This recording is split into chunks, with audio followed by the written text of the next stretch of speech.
Hello दोस्तों, नमस्कार। कैसे हैं आप सब? मुझे आशा है कि आप सब अच्छे होंगे। मैं फिर से आप सभी को स्पेसो ग्रुप यूट्यूब चैनल पर स्वागत करता हूं। क्या करता हूं? स्वागत करता हूं अगेन एंड अगेन, यानी कि बार बार मैं आप सभी का स्वागत करूंगा। और जो कोई भी हमारे इस नए व्यूवर्स हों, जो कोई भी नए व्यूवर्स हों, कृपया करके चैनल को सब्सक्राइब कर लें। आज मैं आप सभी के लिए बहुत खास यानी बहुत बेहतरीन वीडियो बनाने जा रहा हूं या समझाने जा रहा हूं। तो समझ लीजिएगा। इस पे जो लिखा है आपको दिखे होगा, मुद्रास्फीति इन्फ्लेशन। इन्फ्लेशन क्या है? ठीक है, व्हाट इज इन्फ्लेशन? मुद्रास्फीति क्या है? इसको हम बहुत साधारण भाषा में समझेंगे। और थंबनेल पे आप कुछ और देख के आए होंगे, है ना, कि लड़कियां कैसे भाव खाती हैं। इसी मतलब इकोनॉमिक्स अर्थशास्त्र की भाषा में उसको भी समझेंगे कि किस तरह से वो भी भाव खाती हैं। ठीक है, बहुत एकदम मैं कहता हूँ मजा आ जाएगा। वीडियो अंत तक बने रहेगा। ये पूरे वीडियो यानी कि आप इस वीडियो में अंत तक बने रहेंगे। ठीक है, पूरा देखना है वीडियो को, तभी समझ में आएगा मुद्रास्फीति क्या है, अन्यथा समझ में आने वाला नहीं है। इसीलिए इकोनॉमिस्ट जो हैं कहते हैं कि अर्थशास्त्र को समझना इतना आसान नहीं है, तो आपको आसान बनाना है। ठीक है, यानी कि आप सभी को आसान भाषा में समझाना है। मैं समझाऊंगा, इसको किताबी ज्ञान से रिलेट करके मत चलेगा। इसको मतलब जो चीज़ पढ़िए अपने सांसारिक लेवल पे उसको उतारिए कि क्या ये चीज़ जो है सही है। ये अगर मुद्रास्फीति है, मुद्रास्फीति क्या है, पहले उस शब्द को समझिए। जब आप उस शब्द को समझ जाएंगे तो उस शब्द के गहराई में जाएंगे कि आखिर है क्या। अब देखिए, आप जैसे हिंदी भाषा में महंगाई तो आप समझ ही गए, बहुत जल्दी समझ जाएंगे और समझ ही रहे हैं। हमने कह दिया कि यार आज इसका रेट बहुत बढ़ा है, यानी कि इस मान लीजिए कोई ये पेन है, मार्कर है, ये हमने आज बोला कि यार ये तो बहुत महंगा है, तो आप समझ गए महंगा का मतलब दाम इंक्रीज यानी कि बढ़ गया है। दाम क्या हुआ है? बढ़ा हुआ है। तो देखिए, महंगाई का दूसरा नाम मुद्रास्फीति, जो कि वो अर्थशास्त्र की भाषा है। ठीक है, अर्थशास्त्र की भाषा में क्या है? मुद्रास्फीति है। तो इससे हम थोड़ा परिचय से पहले शुरू करेंगे। ठीक है, पहले क्या करेंगे? परिचय। देखिए, मुद्रास्फीति जो होती है हमारे देश में, मुद्रास्फीति को हम त्रिनिटी यानी कि त्रिक प्रक्रिया के इसके दो महत्वपूर्ण तत्व हैं। कौन से हैं? विनिमय दर और वृद्धि दर। इसी महंगाई के चक्कर में ना कितने राज्य सरकार अपने सत्ता से हाथ धो बैठी हैं और कितने केंद्र सरकार अपने सत्ता से हाथ धो बैठे हैं। देखिए, महंगाई छोटा मोटा मुद्दा नहीं है, बहुत बड़ा मुद्दा है। ये कितने ऐसे सत्ता में आए हुए लोगों को क्या किया है? कुर्सी से हटा दिया है। तो महंगाई अपने देश का सबसे बड़ा मुद्दा रहा है भैया। ये अति संवेदनशील राजनीतिक मुद्दा रहा है। अगर हम इन्फ्लेशन की बात करें, मुद्रास्फीति की बात करें, तो ये अति संवेदनशील राजनीतिक मुद्दा रहा है। क्या? इन्फ्लेशन। तो ये रहा हमारा थोड़ा सा इंट्रोडक्शन इन्फ्लेशन के बारे में। महंगाई, ठीक। अब इसको हम समझेंगे डेफिनेशन यानी कि परिभाषा।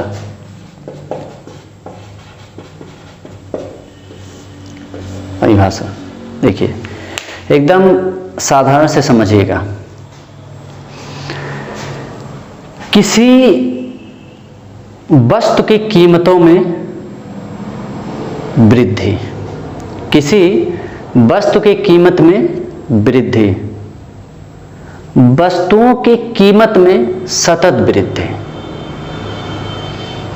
वस्तुओं की कीमत में हो रहे लगातार वृद्धि, ये सब क्या है?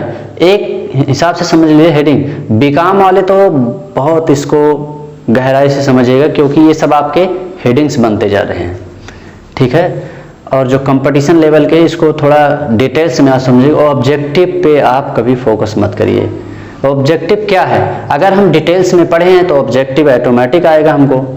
भाई मान लीजिए हमने कहा कि एक क्वेश्चन बना रहे हैं कि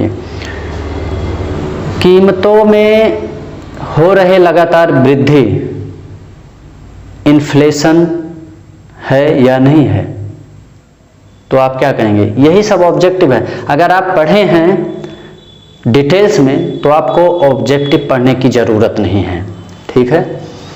तो परिभाषा क्या? कीमतों में वृद्धि, ठीक, क्या?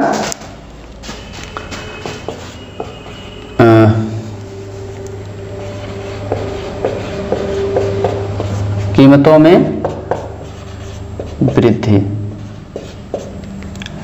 कीमतों में वृद्धि, सतत वृद्धि, ठीक। कीमतों में क्या? कीमतों में क्या? कीमतों में सतत वृद्धि, सतत वृद्धि। तीसरा, कीमतों में हो रहे, कीमतों में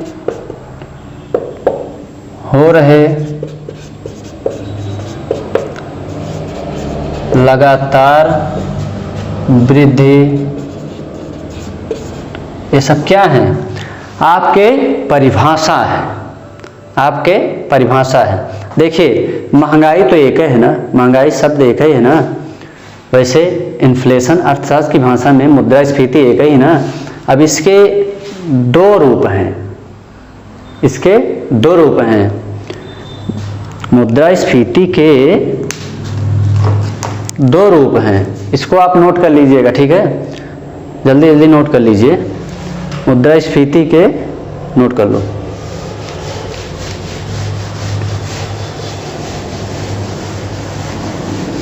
ठीक, मुद्रास्फीति के कितने रोल हैं भैया? दो। डिसइन्फ्लेशन, डिसइन्फ्लेशन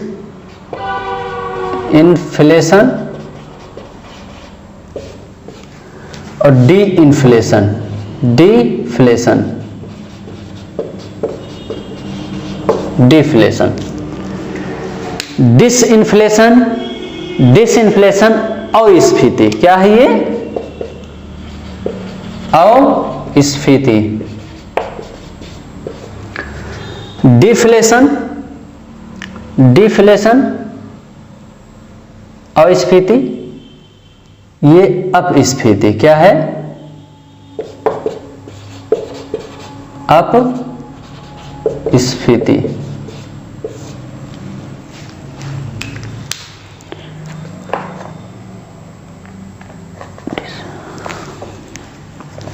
क्या है? समझ गए?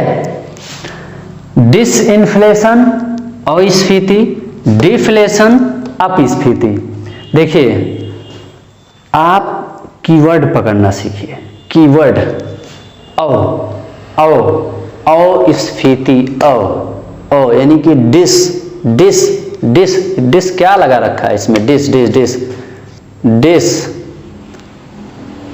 डिसइन्फ्लेशन। डिसइन्फ्लेशन का मतलब ये अर्थशास्त्र यानी महंगाई के क्षेत्र में लोगों के लिए, उपभोक्ता के लिए राहत की बात है। डिसइन्फ्लेशन, डिसइन्फ्लेशन का मतलब होता है कि कीमतों में क्या, कीमतों में क्या, कीमत क्या हो रहा है? घट रहा है, कीमत घट रहा है भाई, तभी तो लोगों को राहत मिला है। डिसइन्फ्लेशन अस्फीति, अस्फीति भाई चीज़ों में जो वृद्धि हुई थी वो कम हुआ है, चीज़ों में जो वृद्धि हुई थी वो कम हुआ है ना। समझिए, ध्यान समझिएगा। चीज़ों में जो वृद्धि हुई थी वो कम हुआ है। अब वही चीज़ डिफ्लेशन, डिफ्लेशन अप यानी कि और डिस यानी कि डाउन हुआ है। अप मीन्स बढ़ा हुआ है। अप मीन्स मतलब ऊपर, ऊपर क्या हुआ है? रेट में यानी कि दर में क्या हो रहा है? वस्तु की कीमतों में क्या हो रही है? वृद्धि हो रही है। वस्तु की कीमत में क्या हो रही है? वृद्धि हो रही है। एकदम साधारण भाषा में समझेंगे, एकदम साधारण, एकदम। यूट्यूब वाले भाई नए हो तो यार चैनल को सब्सक्राइब कर लेना, बता दे रहे हैं पहले, वरना नुकसान होगा। क्या क्या नुकसान होगा? जो कुछ भी नॉलेज यहाँ से दिया जाएगा इस चैनल से, हो सकता है आपको नुकसान, अगर चैनल सब्सक्राइब नहीं किए हैं तो हो सकता है नुकसान हो जाए।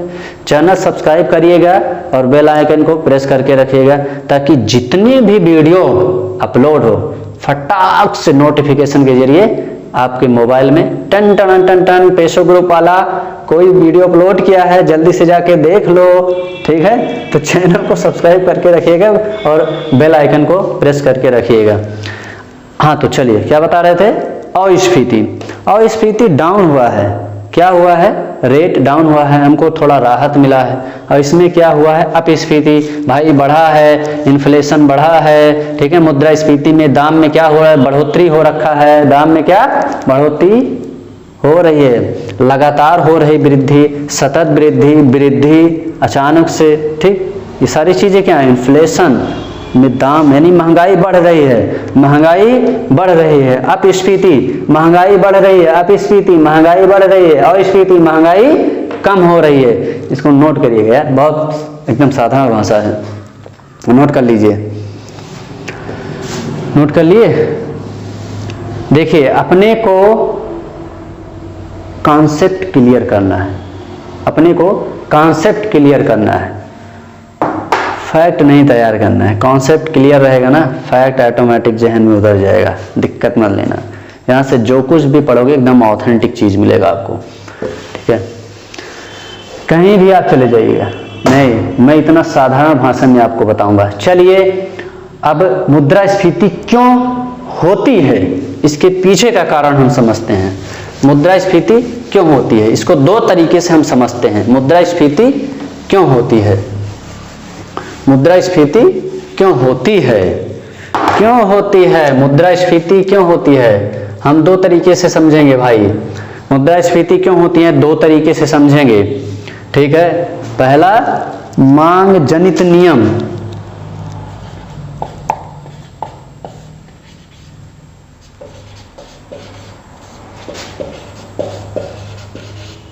मांग जनित नियम, और दूसरा लागत जनित नियम। लागत जनित नियम यानी कि cost push inflation, cost push inflation और डिमांड पुल इन्फ्लेशन। डिमांड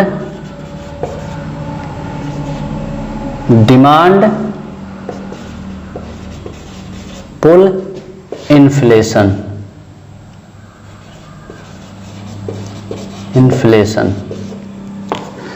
लिख लीजिएगा। दो तरीके से हम समझेंगे। अब यहीं पे आपका, अब कौन कौन सी वस्तुएं भाव खाना स्टार्ट करती हैं, थोड़ा ध्यान से समझिएगा। उसी के साथ साथ लड़कियां भी भाव खाती हैं, कैसे खाती हैं भी देखिएगा। मांग जनित नियम, मांग क्या है भाई? देखिए आप 11th-12th में आप पढ़े होंगे अर्थशास्त्र में, एक मांग का नियम था। मांग का क्या नियम था? मांग का नियम पढ़े थे। जब किसी वस्तु की मांग अधिक हो जाती है, जब किसी वस्तु की मांग बढ़ जाती है तो उसके दर में क्या हो जाती है? वृद्धि हो जाती है, उसके दर में वृद्धि हो जाती है। मान लीजिए कि कोई आलू है, मांग में खूब ज़्यादा वृद्धि हो गई, खूब ज़्यादा वृद्धि हो गई, मतलब मांग हाई है भाई। जितनी तो आलू नहीं है उससे ज़्यादा खरीदने वाले हैं, तो क्या होगा? जो रिटेलर होगा, जो बेचने वाला, जो सेलर होगा, वो क्या करेगा? दाम बढ़ा देगा। भाई इसकी मांग ज़्यादा है, क्योंकि मार्केट में आलू कम है, बढ़ा दो यार, लूट लो जितना लूट पाओ। तो क्या है? मांग जनित नियम, डिमांड पुल इन्फ्लेशन। ये मांग मुद्रास्फीति है, ठीक है। मांग हाई हुई तो रेट क्या होगा, हाई हो जाएगा। अब यही देखिए, आलू भाव खा रही है, आलू भाव खा रही है कि भाई हमको चाहने वाले बहुत हैं। तो उसी तरह जैसे मान लीजिए कोई एक बहुत सुंदर लड़की हो, बहुत सुंदर लड़की हो, उसके पीछे एक लोग लगे, एक लोग पड़े, तो उसका अभी सेम वैल्यू है, सेम वैल्यू है, उसके पीछे एक लोग और लग गए, तब उसका क्या भाव आप बढ़ा रहे हो भैया, भाव बढ़ा रहे हो, उसका भाव क्या हो रहा है, बढ़ रहा है। वो लड़कियां सोचेगी यार वो भी लगा है पिछवा, वो भी लगा है पिछवा, चलो फिर उसका क्या हुआ, आप दोनों नहीं बढ़ाए, उसके अंदर ऑटोमेटिक भाव बढ़ गया। फिर कहीं एक लोग और आ गए तो उसका भाई तब तो उसका रेट आसमान छुएगा मतलब वो ये नहीं पैसे, मतलब उसका एहसास भाव कहते नहीं यार ये लड़की बहुत भाव खा रही है, तो क्या उसका भाव आपने बढ़ा दिया है। किसने बढ़ा दिया है, शायद आपको ना पता हो उसके पीछे और कोई लगा हो या उसके पीछे और कोई लगा हो, तो क्या भाव बढ़ रहा है उसका ना। तो उसी हिसाब से जहां लोग ज्यादा होंगे, जिस वस्तु पे लोग ज्यादा गिरेंगे उसका रेट क्या होगा, हाई हो जाएगा, उसका रेट हाई हो जाएगा। ये है मांग यानी कि डिमांड पुल इन्फ्लेशन, मांग जनित नियम। बहुत साधारण भाषा में भाई, जहां मान लीजिए आपकी नज़र में तो आप एक ही व्यक्ति हुए, आपकी नज़र में आप तो एक ही सिंगल हो, और जो सेल कर रहा है, जो सेल कर रहा है उसकी नज़र में बहुत भीड़ सी दिख रही है। आप अकेले खरीदने आए हो, ना कि पब्लिक को लेकर आए हो, पब्लिक ऑटोमेटिक उसके पास आ रही है, उसको भीड़ दिख रही है, ठीक है, उसको दिख रहा है कि मांग हो रही है। मांग कैसे उसको पता चला, क्योंकि उसका फटाफट सेल हो रहा है यार, फटाफट सेल हो रहा है यार, उसको पता है कि मांग इसकी ज्यादा है, डिमांड इसकी ज्यादा है, इसीलिए क्या करता है, दाम को बढ़ा देता है, दाम को इंक्रीज कर देता है। इसीलिए आपको नहीं पता होता है कि मतलब इसके पीछे कितने लोग लगे हैं, लड़की को पता है हमारे पीछे कितने लोग लगे हैं, इसीलिए वो अपना भाव बढ़ा देती है। एकदम साधारण भाषा से समझिएगा, थोड़ा बीच बीच में इंटरेस्ट, ठीक है, गलत मत समझिएगा। बहरहाल एक मैं आप सभी का कॉन्सेप्ट क्लियर करने का मतलब एक बेहतर प्रयास कर रहा हूँ, कॉन्सेप्ट क्लियर होना चाहिए। तो ये क्या है, डिमांड इन्फ्लेशन, यानी कि जिस चीज़ की मांग हाई हुई है उसका क्या हुआ, रेट बढ़ गया है। देखिए आप सब इतने समझदार हो, अगर आप सबका कॉन्सेप्ट क्लियर है तो जाहिर सी बात है आप एग्जाम में अच्छे से लिख सकते हैं बना के। देखिए कोई भी वस्तु, और एक चीज़ मैं आप सभी को बता दूं, और लास्ट में बताऊंगा मुद्रास्फीति का मुख्य चीज़, मुद्रास्फीति का मुख्य चीज़ मैं इस वीडियो के अंत में बताऊंगा। बने रहिएगा पूरे इस वीडियो में, जो कि अगर पूरा चीज़ आप बता दीजिए, पूरा बता दीजिए, जितना मैं समझा दिया पूरा बता दिए। अगर जो मैं लास्ट में इस वीडियो में भी बताऊंगा, अगर आपको उस चीज़ के बारे में पता नहीं है तो आपका डेफिनेशन, आपकी परिभाषा क्यों, कैसे, क्या बढ़ा, सारा बेकार, गलत साबित हो जाएगा। वो की आप पकड़िएगा, अभी लास्ट में मैं बताऊंगा।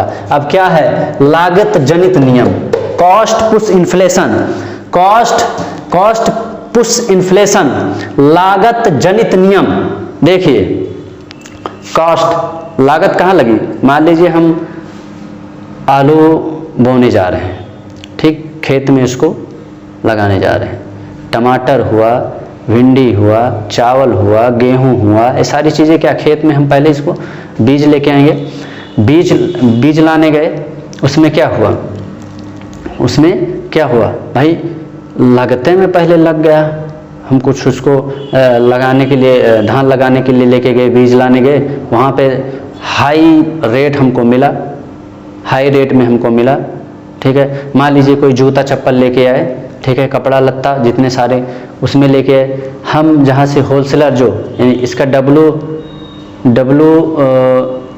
होलसेल प्राइस इंडेक्स, यानी कि होलसेल प्राइस इंडेक्स WPI वहीं से लेके आए, इसका मांग यानी कि कॉस्ट यानी कि लागत, कच्चे माल, मजदूरी, ठीक, समझिएगा इसको, फैक्ट्री में जब कच्चा माल, जैसे मान लीजिए खेती में कोई चीज़ उत्पादन शुरू हुआ, मजदूरी क्या हुई हमारी, मजदूरी बढ़ा हुआ है, मजदूरी की रेट हाई है, मजदूरी की रेट क्या है, हाई है। कच्चा माल का दाम क्या हुआ, हाई है। तो जब उसको हम बना के तैयार करेंगे, मार्केट में गिराएंगे तो उसका क्या होगा, रेट हाई होगा, क्या होगा, रेट हाई होगा। समझिएगा, कॉस्ट पुश इन्फ्लेशन, कच्चे दामों में, यानी कि कच्ची चीजों को बनाते समय उसमें लागत क्या हुआ, लागत की वृद्धि हुई ना, लागत की वृद्धि हुई है, इसको क्या करते हैं, लागत की वृद्धि हुई है, इसको क्या बोलेंगे, दाम में ऑटोमेटिक क्या हो जाएगी, वृद्धि, इन्फ्लेशन क्या हो जाएगा, लागत जनी, यानी मुद्रास्फीति में क्या हो जाएगी, महंगाई में बढ़ोतरी हो जाएगी, मार्केट में आते आते उसकी वृद्धि हाई हो जाएगी भैया, इंक्रीज हो जाएगा, उसका रेट हाई हो जाएगा। तो ये है डिमांड यानी कि लागत नियम, ठीक है, कॉस्ट पुश इन्फ्लेशन और demand push inflation. I hope कि आप सब अच्छे से समझ गए होंगे, आप सब अच्छे से समझ गए होंगे।